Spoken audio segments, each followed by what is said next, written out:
sorry ass DJ.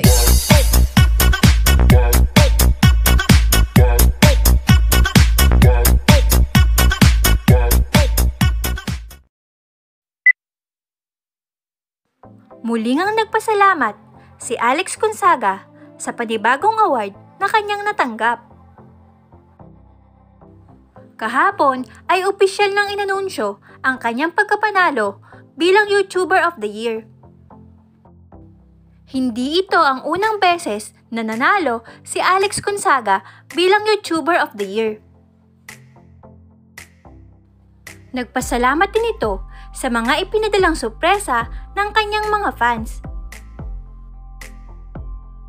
Much Team Alex for the win. Yay! Love you guys! Thank you!